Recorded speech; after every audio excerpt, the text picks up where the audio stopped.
नमस्कार, मेरी मौजूदगी है यूपी के संत कबीरनगर जिले के बखरा थाना अंतर्गत ग्राम पंचायत अठलोहिया में।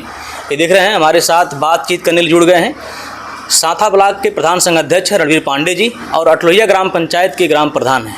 कल शाम को इनके ऊपर कुछ लोगों ने हमला किया है, जिसकी तहकीकात करने के लिए, जिस संबंध में जानने के लिए आज उनके निवास पे हम आए हैं। क्यों हमला किया आपके ऊपर? देखिए, कोई रंजिश किसी से मेरा नहीं था और कुछ लोग चुनावी रंजिश को लेकर के जो भी काम करते करें, लेकिन फिर भी हम उस चीज़ को अपने दिमाग में नहीं रखते, हम अपना काम करते हैं। कल शाम की जो घटना की बात है, मैं अपने प्लांट पे बैठा था और बाहर ही बैठा था। संयोग से उस समय अकेले बैठा था तो हमारे ही गांव के हमारे पटीदार हैं राधे श्याम पांडे, वो गांव का ही एक लड़का है घमालू, जो एससी जात का लड़का है, उसको लेकर के पहुँचे।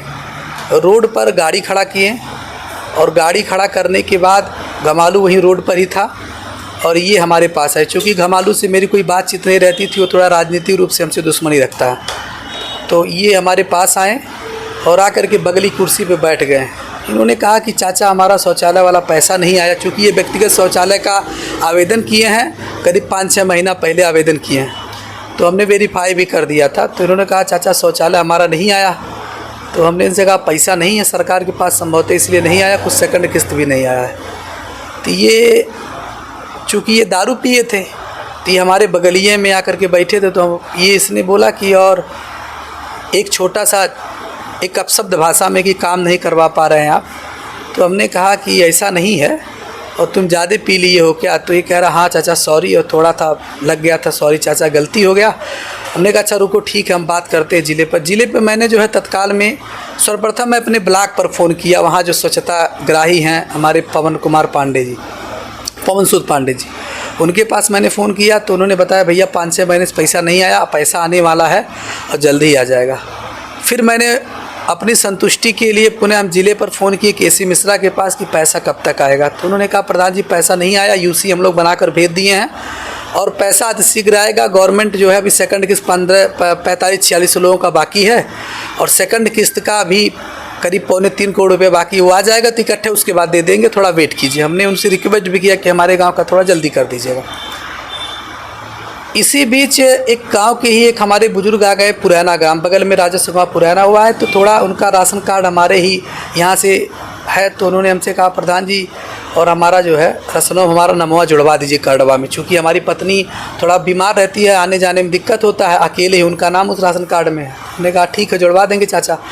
ये राधे श्याम वहीं पे बगल में, जब वो आए तो राधे श्याम कुर्सी पर बैठा था, वो खड़ा हो गया और उनको दिया कुर्सी बैठने, वो अपनी बात कुर्सी पर बैठ के कहें और राधे श्याम मेरे बगल में खड़ा था।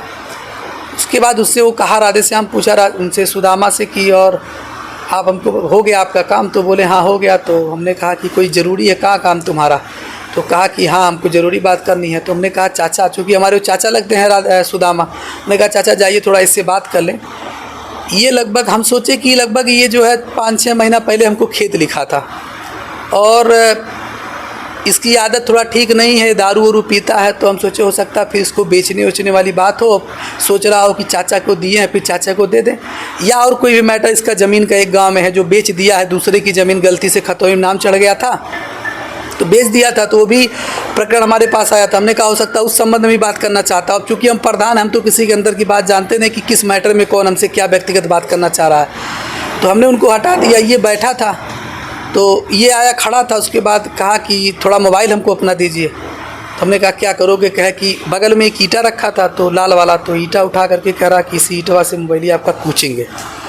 तो हम हंस के कह रहा, तो हम सोचे मजाक कर रहा। हमने कहा हाँ ले लो बेटा मोबाइल।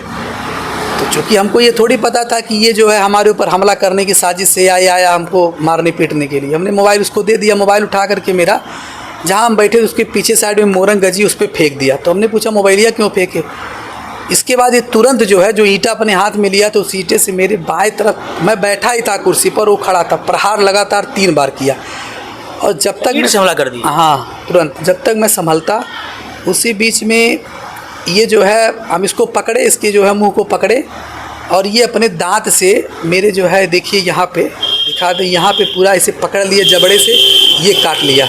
इसके बाद किसी तरह ये जो है हमारा छूटा, फिर ये हमारी दोनों उंगली को अपने दांत खींचे कर लिया और ये इसी बीच में हमारे ही कुछ लोग छुड़ाने के लिए आ रहे थे, गांव के ही लोग कुछ जो रास्ते पे जा रहे थे, जो देखे तो छुड़ाने के लिए आ रहे थे कि तभी मेरे ही गांव का एक पटदारी का लड़का है वेद प्रकाश पांडे उर्फ मोनू, पुत्र झिनकान पांडे उर्फ राम नरेश पांडे, जो एक नंबर का वो भी दारूबाज है और एक नंबर का वह भी समझिए कि कुछ दिन से हमसे वो भी बैर रखता था। चूँकि उन दोनों लड़के थोड़ा अपनी आदत में ख़राब थे, दारू पीते थे, तो इसको कुछ लोगों द्वारा जो हमारे विपक्षी हैं उन लोगों के द्वारा, ये दोनों हमारे सगे पटीदार हैं, इन लोगों के द्वारा चढ़ा करके विपक्षियों के द्वारा ये दोनों बच्चों को मोटिवेट कर दिया गया, गुमराह कर दिया गया। कौन गुमराह किया?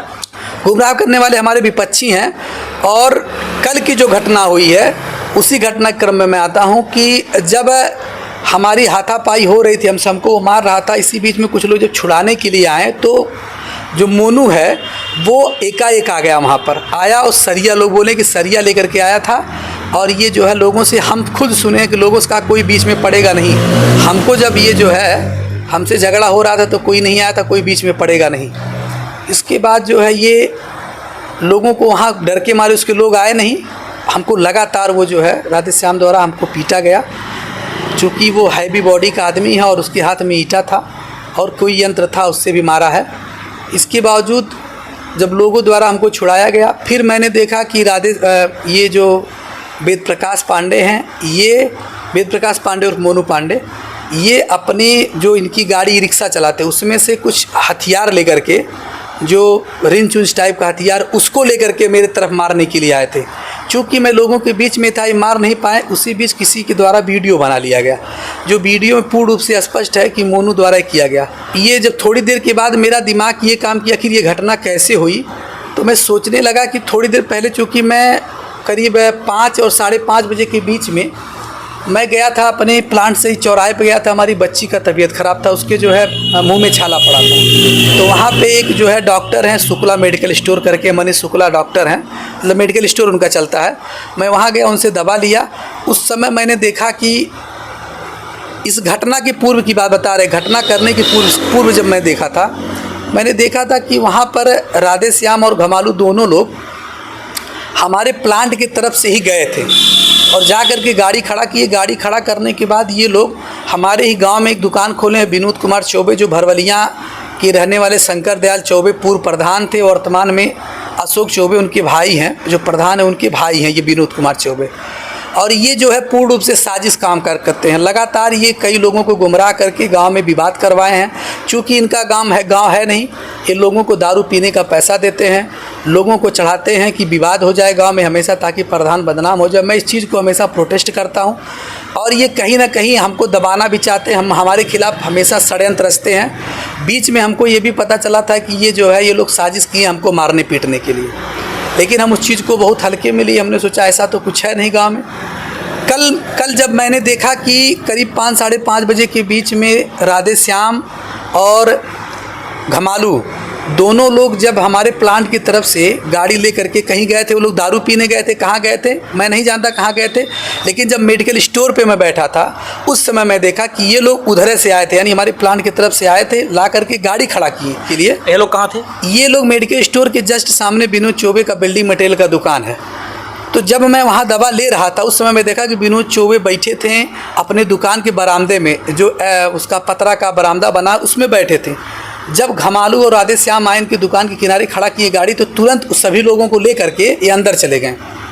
अंदर क्या बात किए हमको नहीं पता, लेकिन कुछ बात तो हमारे ही खिलाफ़ किए थे, चूँकि जो लग रहा था, लेकिन हम उस पर इन्वॉल्व नहीं थे, क्योंकि हमको जानकारी नहीं थी कि ऐसा भी घटना आज घटा सकते हैं। हम दवा लिए, अपने घर पे आए, बच्ची को दवा दिए। दवा देने के तुरंत बाद हम चले गए अपने प्लांट पे, जा करके वही बैठे थे कि तभी राधे श्याम घमालू दोनों लोग पहुँचे थे वहाँ पर। उसके बाद घटना की? हाँ, उसके बाद ये लोग घटना किए। तो क्या लगता है ये पहले प्लान कर किए हैं, उसके बाद हमला किए आपके? हाँ, ये पूर्ण रूप से पहले प्लानिंग था, जिसमें विनोद चौबे का पूर्ण रूप से हाथ है। और विनोद चौबे ही कुछ दिन पहले हमारी पटदादी का जो लड़का है मोनू, उसको भी बैठा करके, हमारे गांव का एक किराने का दुकान, वहाँ बैठा करके हमको गाड़ी उड़ी दिलवा रहे थे। लोगों द्वारा बताया गया। ये लगातार विनोद कुमार चौबे यहाँ पे लोगों को गुमराह कर रहे हैं, गुंडागर्दी करवाना चाह रहे हैं। चूँकि अपने गांव में भी इसी तरह के कई मुकदमा ये लोग करवाए हैं। पूरे खानदान इनका एक ही काम रहता है कि गांव में जो भरवलिया चौबे वहाँ पे पर्दारी लड़ाते हैं, मारपीट करवाते हैं। इसी बदौलत उनकी राजनीति से की जाती है। क्या लगता विनोद चौबे से कोई आपका जाति दुश्मनी है? कोई दुश्मनी नहीं है, ना तो मेरे गांव के हैं, ना तो वो मेरे किसी प्रकार का उनका ज़मीन जायदाद मेरे पास है या हमारा उनका कोई सट्टा उटा, कुछ मतलब नहीं है। ये है कि हम जो है थोड़ा उनसे हमारा वो विरोध करते हैं, राजनीतिक रूप से 2010 से ही विरोध कर रहे थे, लगातार विरोध किए, इसीलिए हम उनसे कोई बातचीत नहीं करते हैं और अपनी दूरी बना करके रहते हैं। ये हमारे विपक्षियों के साथ अक्सर रहते हैं। चूँकि विपक्षी हमारे इस लायक मजबूत नहीं है कि वो पैसे वैसे से मजबूत रहें। पूर्ण रूप से फाइनेंस जो पैसे का काम होता है यही करवाते हैं और इन्हीं के द्वारा साजिश की गई है। तो क्या लगता है कि जो हमला आपके ऊपर हुआ है इसमें 3-4 लोग सब लोग शामिल हैं? हाँ, सभी लोग शामिल है, ये सभी लोग शामिल हैं। पूर्ण रूप से साजिश, हम तो ये कह रहे हैं कल मेरी हत्या की साजिश की गई थी। जो मेरे वहाँ जो कंडीशन था, जो स्थिति हमारी थी, मैं अकेले था, कोई था नहीं, सब बच्चे चले गए थे दुर्गा जी की मूर्ति लाने के लिए, कोई चौराहे था ही नहीं, मैं अकेले बैठा था। लेकिन मुझे ये लग रहा था कि उसी का चांस पा कर कि इसको कहा गया था, चूँकि वो जो लड़का है वो लड़का दिल्ली उल्ली में कई बार ऐसी घटना कर चुका, पहले दिल्ली के सोनिया विहार में रहता था और वहाँ पर भी ऐसी घटना कर चुका है। तो इन लोगों को लगा होगा कि यही ऐसी घटना कर सकता है यहाँ पे जाके प्रधान। हमारा पटदारी का लड़का है, किसी विरोधी को पाए नहीं, किसी विपक्षी को पाए नहीं, किसी अन्य कास्ट के लोगों को पाए नहीं जो इस तरह का घटना मेरे साथ करे। लेकिन ये हमारा था, हमारे बगल में आके बैठा, तभी हमारे साथ ये घटना किया। आप कह रहे हैं हत्या की साजिश की गई, आपके हत्या होने से किसको लाभ होता? हमारे हत्या होने से हमारे जो विपक्षी गण हैं, हमारे जो खिलाफ चुनाव लड़ रहे हैं, उन्हीं लोगों का लाभ होता है। खास करके चुनाव लड़ने वाले हैं जो इसमें हमारे यहाँ का लगातार वो भी कई मैटर में इन्वॉल्व होता है। गांव का एक लड़का है, नाम नहीं लेना है उसका, लेकिन कहीं ना कहीं पूर्ण रूप से लाभ विनोद चौबे को होता है, क्योंकि वो भविष्य में यहाँ से राजनीति करना चाह रहे हैं। वर्तमान में उनका मैं पोस्टर आपको दिखा दूंगा, गांव में एक लड़का पोस्टर बना हुआ है, उसमें उनका फोटो है। जिस तरह से आप पे हमला हुआ, आप कह रहे हैं ईंट से हमला हुआ है, और वो भी सर के बगल में हुआ है। तो अगर वो आपसे मारपीट करना चाहते तो कहीं और बॉडी पे मार सकते थे, लेकिन जिस तरह से यहाँ पे मारे हैं, जो आप कह रहे हैं हत्या की साजिश है, निश्चित तौर पे कुछ ना कुछ लग रहा है। हाँ, हत्या की साजिश, चूँकि ये सर पे वार करना चाह रहे थे, मैं हाथ से रोका, लेकिन फिर भी हाथ से कहा, देखिए हाथ पे मेरे यहाँ भी कट गया, यहाँ पे इससे मैंने रोका, यहाँ पे कटा है हाथ से। और ये जो है ये कंडीशन, ये दांत से चबाया हुआ है, क्योंकि दोनों कंडीशन में ही लग रहा था। सर पे वार करने का मतलब क्या होता है? ईंटा से सर पे वार किया जाए, उसका मतलब क्या है? मेरे जो है वार करने के बाद की बात, जब हमसे वो विवाद कर रहा था, तो फिर लास्ट में मेरा जो गुप्तांग है उसको वो दबाने की कोशिश किया था। अच्छा। हाँ, गुप्तांग को भी दबाने की कोशिश किया था। इवन हम किसी तरह प्रोटेस्ट करके बचे, हमारा कंडीशन बचने का नहीं था, हम समझ ही नहीं पा रहे थे, चूँकि हमारा ऑलरेडी पहले हम घायल हो चुके थे। ईंट से मारे हैं और साथ ही कोई और औजार से मारे हैं आपको? नहीं, हमको तो ईंट ही से मारे हैं, वो मारे ईंट से और किसी औजार से ही मारे हैं। अब उसके हाथ में क्या था, चूँकि हाथ से भी वो 2-3 बार हमारे फैट मारा यहाँ पे लगा होगा था, लेकिन ज़्यादा घाव मुझे ईंट से लगा था। ईंट का प्रहार मेरे सर पे ही होना था, लेकिन मैं ऐसे जैसे कल उसको टोटल इसी पे लगा था। थाने पर शिकायत केस के बारे में आप? हम थाने पर शिकायत रात में ही हम लोग किए थे। पहले हमने जो है टेलीफोनिक सूचना हमारे चौकी इंचार्ज धर्मेंद्र कुमार मिश्रा को दिया। धर्मेंद्र मिश्रा आए, उसके बाद जो है उसको लेकर के गए। फिर वो कहें कि आप जो है पहले जाइए थाने पर, मेडिकल करवाइए, वहाँ से मेडिकल होगा। मैं थाने पर गया। थाने पर हमको मेडिकल के लिए करीब 9 बजे थाने से भेज दिया गया, 9 सवा 9 बजे थाने से भेज दिया गया मेहदावल CSC जो सामुदायिक स्वास्थ्य केंद्र, वहाँ मैं मेडिकल कराने गया। हमारा 9:40 तक मेडिकल हो गया। पुणे हमारा जो मेडिकल जो हमारे साथ आया था मेडिकल करवाने के लिए, PRD का जवान, वो मेडिकल कागज़ लेकर के गया वहाँ थाने पर। वहाँ जा कर के वो अपना जमा किए और उसके बाद तहरीर भी हमारा पहले पड़ चुका था। तहरीर देने के बाद ही हम मेडिकल कराने आए थे। उसके बाद जो है हमारे पास करीब रात में फ़ोन आता है कि प्रधान जी थोड़ा सा आप आ जाइए। तो हम थाने पे फिर गए। हम गए वहाँ थाने पे, एसओ साहब ने कहा बैठिए और कुछ काम है। हमको वहाँ बैठाए थे एसओ साहब, एसओ राकेश कुमार सिंह। उसके बाद जो है विपक्ष को बुला करके, विपक्ष जो हमारा था उनको बुला करके ये लोग, फिर जो एक लड़का उसमें इन्वॉल्व था हमारे घटना में, घमालू पासवान करके है, पुत्र संतराम है, जिसको ले करके लोग गए थे कि मान ली विवाद हो तो SC ST करवाया जा सके। हमको जो जहाँ तक उम्मीद बाद में लगा वो एक प्लानिंग था। ये लोग जो जा कर के एसओ साहब उन लोगों को बुलाएं, हमारे अगेंस्ट जा कर के कहीं बात किए ये, और बात करने के बाद एसओ साहब भी वहाँ से चले गए थे। ये लोग भी कहीं गए, जाने के बाद आए तो मैं वहाँ बैठा था। फिर ये लोग आकर के पता नहीं क्या दिए, तहरीर दिए, क्या दिए हम नहीं जानते। रात में वहाँ के जो सिपाही हैं उनके द्वारा कहा गया कि प्रधान जी आप जाइए, सुबह में 8 बजे आपको तहरीर मतलब आपका FIR पेपर आपको मिल जाएगा। मैंने रात में कहा कि अभी मुझे दे दीजिए, वो कहे नहीं सुबह में आपको मिलेगा। मैं चला आया, सुबह में मेरे पास फ़ोन आता है कि आपके खिलाफ़ भी SC ST का मुकदमा दर्ज हो गया, आपके खिलाफ़ हो गया, आपके पिताजी के खिलाफ़ हो गया। और 2 लड़के जो हमको ले करके केवल गए थे मेडिकल कराने, चूँकि मैं जाने में असमर्थ था, गाड़ी हमारी थी नहीं कोई चलाने वाला, तो एक हमारे ही बगल के भरवलिया चौबे का एक लड़का, हमारे मतलब मामा का लड़का है, वो लड़का आ गया था उसी समय। और वो करीब मानकर चलिए कि घटना के एक घंटे बाद वो आया था, आया हमको ले करके वो यहाँ से वहाँ राजेडीहा चौकी गया, फिर वही लेकर के हमको थाने पर गया।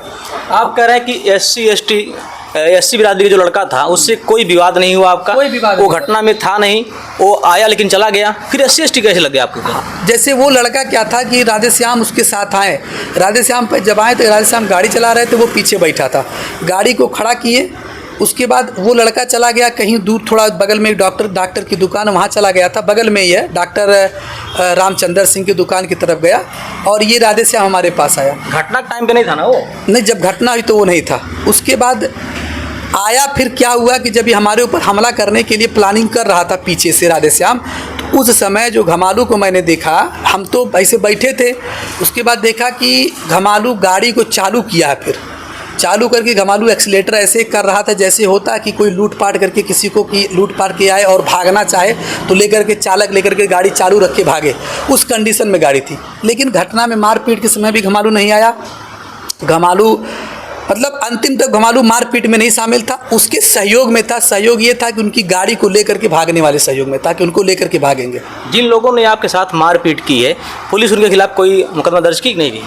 पुलिस द्वारा दर्ज किया गया मुकदमा, लेकिन जिस स्तर से पुलिस द्वारा मुकदमा दर्ज किया गया हमारे तहरीर के अनुसार वो ठीक है, लेकिन पुलिस मुकदमा दर्ज करने में काफ़ी लेट कर दी, और लेट जानबूझ करके यहाँ के SO द्वारा किया गया। ये किसके तहत किया गया, क्यों वो किए, अब ये तो वही बताएंगे, या फिर मैं इस मैटर को लेकर के न्यायालय में जाऊँगा। क्योंकि यहाँ पर राजनीतिक के द्वारा या मुझे यहाँ के कप्तान या किसी पे मुझे भरोसा नहीं है, क्योंकि यहाँ एक पूर्व जनप्रतिनिधि है जिनके दबाव में पूरा मेहदौल विधानसभा का सभी थाना चल रहा है। यहाँ के कप्तान, यहाँ के एक ही जाति के, यहाँ का SO, यहाँ के कप्तान नहीं, यहाँ के जो है CO, कप्तान साहब तो अन्य कास्ट के हैं, यहाँ के CO, यहाँ के जो SO हैं वो उसी पूर्व जनप्रतिनिधि के ही बिरादरी के हैं, जो कि दबाव में हमेशा रहते हैं। और ये लोग दबाव बस ही, मेरा तहरीर पहले गया, मेरा मेडिकल पहले हुआ, मुझे ही चोट लगी, और मेरे खिलाफ, मेरे परिवार के खिलाफ, जो मुझे दवा कराने के लिए लेकर के गया, उसके खिलाफ जो लोग वहाँ खड़े थे, आए थे देखने के लिए, उनके खिलाफ, जिनको ये सभी लोगों के खिलाफ पूर्व जनप्रतिनिधि के ही कहने पर, और जो विनोद चौबे हैं उनके राजनीति के शिकारवश सभी लोगों के ऊपर मुकदमा किया गया। ये कहीं ना कहीं मेरे खिलाफ भी षड्यंत्र है, और पुलिस की निरंकुशता भी है कि पुलिस इस प्रकार से यदि काम करेगी कि किसी के दबाव में काम करे, तो कहीं ना कहीं इनके व्यवस्था से लोगों का हमेशा के लिए विश्वास उठ जाएगा, और अंत में हाई कोर्ट, सुप्रीम कोर्ट, जिला कोर्ट का ही सहारा लोगों को लेना पड़ेगा। मैं फिर कह दे रहा हूँ, ना तो यहाँ पे किसी विधायक का चल रहा मेहदौल विधानसभा में, ना किसी सांसद का पूरे ज़िले के चल रहा, ना किसी व्यक्ति का चल रहा है। यहाँ मेहदावल, बखिरा और धर्मसिंघवा 3 थानों पर एक ही बिरादरी के थानाध्यक्ष बैठे हुए हैं। यहाँ के CO एक ही बिरादरी के हैं, चूँकि पूर्व जनप्रतिनिधि जिस बिरादरी के हैं वो अपने बिरादरी के लोगों को ला करके यहाँ बैठाते हैं। अपने स्तर से लगातार लोगों के ऊपर, जो वर्तमान विधायक के साथ हैं उनके ऊपर मुकदमा दर्ज करवा रहे हैं, जो ब्राह्मण समुदाय के हैं उनके ऊपर मुकदमा दर्ज करवा रहे हैं। अगर ब्राह्मण लड़ रहा है तब भी ब्राह्मण के ऊपर मुकदमा दर्ज करवा रहे हैं, ब्राह्मण से अन्य कास्ट से लड़ रहे हैं तब भी कर रहे हैं।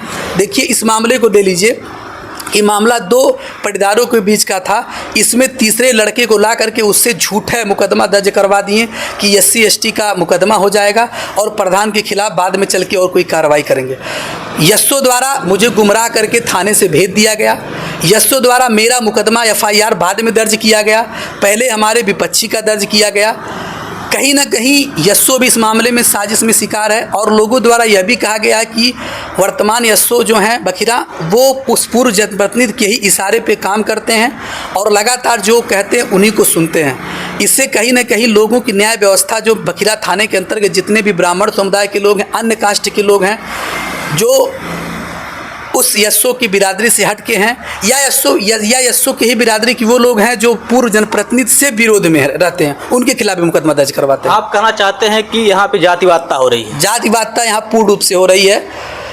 जातिवादता नहीं होती तो सीओ मेहदावल या यस्सो द्वारा आखिर किसके आदेश पे क्रॉस केस दर्ज हुआ? आप कह रहे हैं ब्राह्मणों को टारगेट किया जाता है, जबकि विधानसभा मेहदावल के जो विधायक जी वो ब्राह्मण हैं, सदर विधायक वो भी ब्राह्मण हैं, फिर ब्राह्मण इतना कमजोर कैसे हो रहा है यहाँ पे? यहाँ ब्राह्मण कमजोर इसलिए हो रहा है कि जिस जिले में कप्तान और कलेक्टर जिसकी सुनेंगे उसी की सुनवाई होगी। चूँकि मेहदावल विधानसभा में वर्तमान जो विधायक वो निषाद पार्टी से विधायक, हम ब्राह्मण हैं, हम उनके सहयोग में रहते हैं। पूर्व विधायक जो थे वो भाजपा के सिंबल से चुनाव लड़े थे। कहने के लिए भाजपा के, बाकी किस पार्टी के हम नहीं जानते, किस व्यक्ति के हैं वो भी नहीं जानते, हम कहना भी नहीं चाहते, लोग जान रहे हैं उनके बारे में। पूर्ण रूप से जो मॉनिटरिंग का काम हो रहा है वो कहीं ना कहीं किसी विशेष व्यक्ति के द्वारा हो रहा है, जो पूर्व जनप्रतिनिधि हैं। मैं नाम किसी का नहीं लूँगा, इशारों से कह दे रहा हूँ, जो अपने सजाती ही थानाध्यक्षों को यहाँ बैठाना चाहते हैं और लगातार लोगों के ऊपर शोषण का काम करवाते हैं, दबाव बनवाते हैं। अगर कोई ब्राह्मण लड़ रहा है तो उसके खिलाफ जो उनका दुश्मन ब्राह्मण होता है उसके खिलाफ मुकदमा करवाते हैं।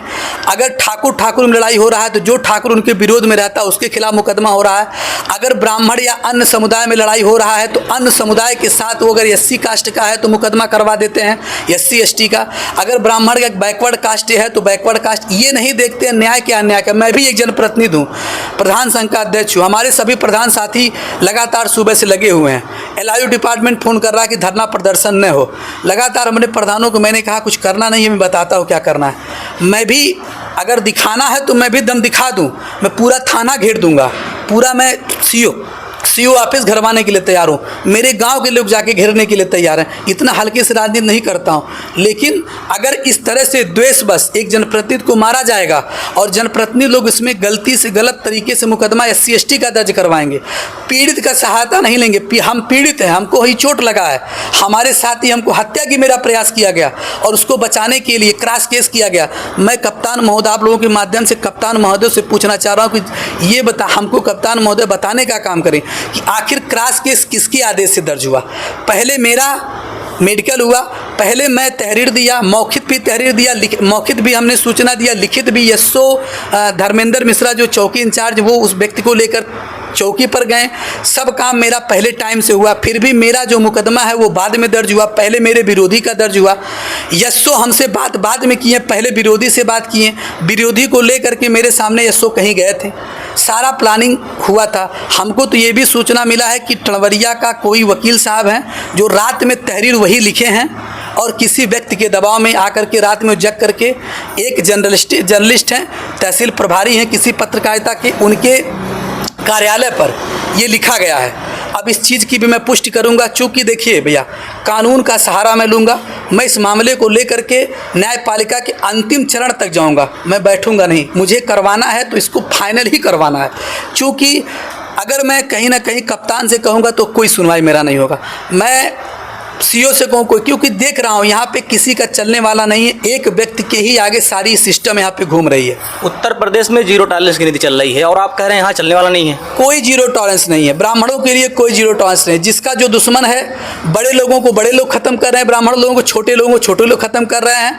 पहले दो, जैसे एक ही समुदाय के दो लोग हैं, पहले उन लोगों को लड़ा दे रहे हैं। मान लीजिए ब्राह्मण दो लोगों को लड़ा दे रहे हैं, एक खत्म हुआ, फिर दूसरे को कब खत्म, मजबूत को पहले खत्म कर दिया जा रहा है, बाद में जो दबे हैं उनको तो खत्म कर दिया जा रहा है। मतलब ब्राह्मण हाशिए पर है। हाँ, जी हुजूरी जो ब्राह्मण कर रहा है वो ठीक है, जो हुजूरी नहीं कर रहा वो नहीं ठीक है। ब्राह्मण को हाशिए पे पहले से भी रखा गया, वर्तमान में रखा गया है। और पूर्व जनप्रतिनिधि कहीं ना कहीं लगातार मुझसे खुन्नस रखते हैं, मेरे खिलाफ लगातार वो षड्यंत्र किए हैं, खुलकर सामने नहीं आते हैं, लेकिन कहीं ना कहीं इसका जवाब तो दिया ही जाएगा। मैं भी चाह रहा हूँ, मैं भी ब्राह्मण ही पुत्र हूँ, और यह भी है कि जब जब ब्राह्मणों के साथ अत्याचार हुआ, खासकर तब समझिए कि कुछ न कुछ बड़ा ही हुआ है, होगा। मैं कहना नहीं चाह रहा हूँ कि इंसान अपने कर्मों का फल पाता है। 2019 में ऐसे ही कर्मों का फल मिला था भरी सभा में, और भविष्य में ही अगर सुधार नहीं हुआ तो कुछ भी हो सकता है। आप कह रहे हैं कि आपको एसओ भरोसा नहीं है, सीओ भरोसा नहीं है, कप्तान भरोसा नहीं है, तो फिर क्या कैसे आपको न्याय मिलेगा? पहला चीज़ तो मैं आप लोगों के माध्यम से ये चाह रहा हूँ कि मैं इस प्रकरण को मैं चाह रहा हूँ कि मेहदावल नहीं, इस ज़िले में कोई भी मेरा जो प्रकरण है वो तो यहाँ के किसी भी जैसे जो हमारे चौकी इंचार्ज उनसे करवाएं या किसी से करवाएं, हमारा प्रकरण हम नहीं जानते। जो मैंने तहरीर दिया, जो मेरा एफआईआर दर्ज है, लेकिन जो मेरे खिलाफ SC ST का मुकदमा दर्ज है वो मैं चाहूँगा इस ज़िले का कोई भी सीओ रैंक का कोई भी अधिकारी यहाँ का न करे। वो मैं चाहूँगा वो बस्ती ज़िले का करे या सिद्धार्थनगर ज़िले का करे। मैं आपके माध्यम से IG महोदय से, DIG महोदय से इससे मांग करूंगा और मांग कर भी रहा हूं। इसके लिए मैं प्रार्थना पत्र दूंगा और लगूंगा अभी कोर्ट से भी इसके लिए मांग करूंगा कि इस प्रकरण की जांच इस ज़िले से हटाकर किसी दूसरे सीओ से कराएं, किसी दूसरे ज़िले से, ताकि मुझे कुछ न्याय मिल सके, क्योंकि मुझे भरोसा नहीं है। अगर कोई भी सजाती एसओ के सजाती या पूर्व जनप्रतिनिधि सदासी कोई भी थाना प्रभारी क्षेत्राधिकारी अगर जांच करेगा तो कन्फर्म वो मेरे विरुद्ध जाएगा। मतलब आपको संत कबीरनगर पुलिस भरोसा नहीं है? हमको कोई भरोसा नहीं है। भरोसा होता तो रात में सब कुछ हमको भेज दिए, प्रधान जी जाइए। मैं प्रधान हूँ, मेरा सुन ही नहीं रहा है। मैं जनप्रतिनिधि हूँ, मेरा सुन ही नहीं जा रहा। किसी पूर्व के दबाव में एसओ साहब ऐसा काम करें, लगातार मैंने देखा कई मैटर में एसओ को, लेकिन मैं इग्नोर कर दिया। हमने कहा चलो ठीक है, हो सकता है उनको भी अपनी नौकरी करनी है। आराम से आदमी सोचता है कि भाई नौकरी काट ले, लेकिन मेरे साथ जब हुआ तो भरोसा उठ गया। इसलिए भरोसा उठ गया, मुझे भेज करके फिर मेरे खिलाफ मुकदमा दर्ज कर रहे हो। मुख्यमंत्री जी से क्या मांग करते हैं? आप बाद में ये कहेंगे कोई सजाती हैं। देखिए, मुख्यमंत्री जी से मांग तो उम्मीद उनसे बहुत है, लोगों को, जनता की भी उम्मीद है। मुख्यमंत्री जी से मैं यही मांग करूंगा कि मेहदावल विधानसभा में आपका छावनी है परसा माफी, और मैं उनसे विनम्र निवेदन कर रहा हूं कि यहाँ की स्थिति के बारे में वो विशेष रूप से जाने। यहाँ भाजपा के एक पूर्व जनप्रतिनिधि, वर्तमान में विधायक जो यहाँ भाजपा के सहयोग दल के, वो दोनों लोगों के चक्कर में यहाँ के जनप्रतिनिधि जो आम जनमानस है, वो कहीं ना कहीं उसके साथ बहुत अन्याय हो रहा है। मारपीट की घटना करा दी जा रही है, दबाव बस मुकदमा करा दिया जा रहा है। तो मैं मुख्यमंत्री जी से कहूँगा कि आप ही के नाम पर, कि मैं मुख्यमंत्री जी का खास हूँ, मुख्यमंत्री जी मेरे खास हैं, आप ही के नाम पर इस प्रकार की घटना कराई जा रही है कि मुख्यमंत्री जी के सहयोगी हैं, इनकी सुनी जाए। नहीं तो पूर्व जनप्रतिनिधि जो पूर्व में थे उनका सुन करके वर्तमान जनप्रतिनिधि करने सुना जाना, और लगातार इस प्रकार का घटना इन्वॉल्व होना, हर जगह उनके फ़ोन, मैं कह रहा हूँ कि टेलीफोनिक जाँच कराई दी जाए पूरे मेहदावल विधानसभा के जितने भी थाने हैं, चाहे वो दुधारा हो, चाहे वो बखिरा हो, चाहे वो बेलहार हो, चाहे वो मेहदावल हो, कंफर्म करा लिया है सभी एसओ का पर्सनल नंबर और जो उनका सीयूजी नंबर है, कि लगातार उस पूर्व जनप्रतिनिधि का फ़ोन आता है, फ़ोन की टेप कराई जाए, वो क्या कहते हैं। अगर इस बात का भी पुष्टि करना हो कि उनका कितना दबाव है थानों पर, तो उनके फ़ोन से और एसओ और सीओ के फ़ोन से डिटेल निकाल, CDR निकाल के पता लगाया जा सकता है कितना वो दबाव बनाकर आखिर किस लिए लगातार वो फ़ोन करते हैं। जब आप जनप्रतिनिधि वर्तमान में नहीं है तो आपका क्षेत्र में काम करना, आप क्षेत्र बनाइए, सब कुछ कीजिए, लेकिन लगातार थानों पे फ़ोन करना, दबाव बनाना, किसी हर मामले में फ़ोन करना, कहीं ना कहीं ये लोगों को अपने साजिश का शिकार बनाया जा रहा है। मैं माननीय मुख्यमंत्री जी से मांग कर रहा हूं और पुलिस विभाग के उच्च अधिकारी से मांग कर रहा हूं कि कल शाम की घटना के संबंध में जो विनोद चौबे हैं, उनका मोबाइल का कॉल डिटेल पूरा निकलवा लिया जाए, और पूर्व जनप्रतिनिधि उनका कॉल डिटेल निकलवा लिया जाए, और इन लोगों का डिटेल निकलवा करके ये कंफर्म किया जाए कि दोनों लोगों में आखिर क्यों इतनी बात हुई। और पूर्व जनप्रतिनिधि जो हैं उनका फ़ोन, जो टलवरिया के वकील साहब, उनके फ़ोन को निकलवा लिया जाए कि रात में वो फ़ोन करके, और जो जर्नलिस्ट हैं, तहसील प्रभारी हैं, मैं सब लिखित रूप से ज़रूरत पड़ेगा नाम दूंगा, उनका रात में आखिर पूर्व जनप्रतिनिधि क्यों फ़ोन किए थे, क्यों विनोद चौबे से पूर्व जनप्रतिनिधि का बात हुआ, जबकि विनोद चौबे मेरे गाँव के हैं, ना पूर्व जनप्रतिनिधि से इस मामले में कोई इन्वॉल्वेशन था। तो यदि आप लोग इन्वॉल्व नहीं है तो आप लोगों को इस तरीके से बात करना, रात में मेरे खिलाफ करना, लगातार मेरे खिलाफ साजिश करना, आखिर कहीं ना कहीं मुझे हरासमेंट और मेरी हत्या कराने का ही प्रयास है। लोगों द्वारा तो ये भी पता चला कि पूर्व जनप्रतिनिधि मेरी हत्या कराने की भी कुछ लोगों को कहते हैं, लेकिन अब इस बात की मैं पुष्टि नहीं करता हूँ। हाँ, कल की घटना से लग रहा है कि अब मैं सुरक्षित नहीं हूँ, क्योंकि विनोद चौबे ये कभी भी घटना करा सकते हैं, पूर्व जनप्रतिनिधि कभी भी घटना करा सकते हैं। पूर्व जनप्रतिनिधि के खिलाफ मैं सोशल मीडिया पर थोड़ा था मैं चलाता हूँ, इसलिए कभी कभी चलाता हूँ कि वो मेरे खिलाफ काफ़ी जो है कई बार बिना मैं उनका विरोध किए मेरा नुकसान किए थे। तो इसलिए मैं प्रधान संघ का अध्यक्ष हूँ, कहीं ना कहीं बड़ी राजनीति करता हूँ। तो ब्लॉक की राजनीति करता हूँ तो पूर्व जनप्रतिनिधि को भी खुन्नस रहती है, क्योंकि मैं ब्राह्मण लड़का हूँ। ब्राह्मणों से उनको इतनी एलर्जी है कि वो जनप्रतिनिधि न बने। अगर एलर्जी न होती तो वर्तमान विधायक जो यहाँ के ब्राह्मण हैं उनको काम करने नहीं दिया जा रहा है, हर जगह अड़ंगा लड़ाया जा रहा है। आखिर क्यों ब्राह्मणों को जीने का अधिकार इस उत्तर प्रदेश के राज्य में नहीं है? आखिर ब्राह्मणों ने भाजपा गवर्नमेंट नहीं बनाया था? मैं उस मूक मदिर ब्राह्मणों से पूछना चाह रहा हूँ जो सीएम चीफ उप मुख्यमंत्री बन के बैठे, डिप्टी सीएम बन के बैठे हैं। मैं उन ब्राह्मणों से पूछना चाहता हूं जो बड़े बड़े अधिकारी बन के बैठे हैं। मैं उन ब्राह्मणों से पूछना चाह रहा हूं जो राज्यपाल बन के बैठे हुए उत्तर प्रदेश के अन्य प्रांत में। मैं उन ब्राह्मणों से पूछना चाहता हूं जो भाजपा का झंडा लेकर के चलते हैं और ऐसे जनप्रतिनिधि जो ऐसे जनप्रतिनिधि को पसंद करते हैं, जो केवल मारपीट करवाते हैं गाँव में, जो FIR दर्ज करवाते हैं, जिनके सर पर गाँव में राजनीति होती, 2 गोल बनती। मेरे वहाँ भी कभी 2 गोल नहीं था, लेकिन विनोद चौबे, भरवलिया चौबे के आकर के यहाँ गोल बनाए, वो पूर्व जनप्रतिनिधि के खास हैं। चूंकि पूर्व जनप्रतिनिधि उनको खड़ा करके मुझसे बदला हमेशा लेना चाहते हैं, इसलिए मुझे यहाँ पर ये कहते हुए बहुत दुख हो रहा है कि उत्तर प्रदेश में ब्राह्मण सुरक्षित नहीं है। अगर वो ब्राह्मण सुरक्षित जो दबा कुचला है, जो जा करके सबकी जी हुजूरी कर रहा है, यदि आप थोड़ा था भी आपके अंदर कैपेसिटी, आप प्रोटेस्ट कर रहे हैं, आप समाज में आकर नेतृत्व कर रहे हैं, तो आपको मारने की, दबाने की, मुकदमा में फंसाने की कोशिश की जा रही है। वर्तमान मेहदौल विधानसभा में पूर्व जनप्रतिनिधि ये कर रहे हैं। देख रहे हैं, आपका स्पष्ट आरोप है कि उत्तर प्रदेश में ब्राह्मण सुरक्षित नहीं है, और आपका कहना है कि खासकर विधानसभा मेहदौल में ब्राह्मण सुरक्षित नहीं है। यहाँ के पूर्व जनप्रतिनिधि के द्वारा ब्राह्मणों को चुन चुन कर टारगेट किया जा रहा है, जिसके क्रम में आपके ऊपर भी हमला हुआ है कल शाम को। और जो व्यक्ति SC/ST का इस मामले में इन्वॉल्व नहीं था, उसको इन्वॉल्व करके इनके ऊपर SC/ST का एक्ट का मुकदमा लगाया गया है। अब यह सारा प्रकरण जो कह रहे हैं कि पूर्व जनप्रतिनिधि के इशारे पे हो रहा है।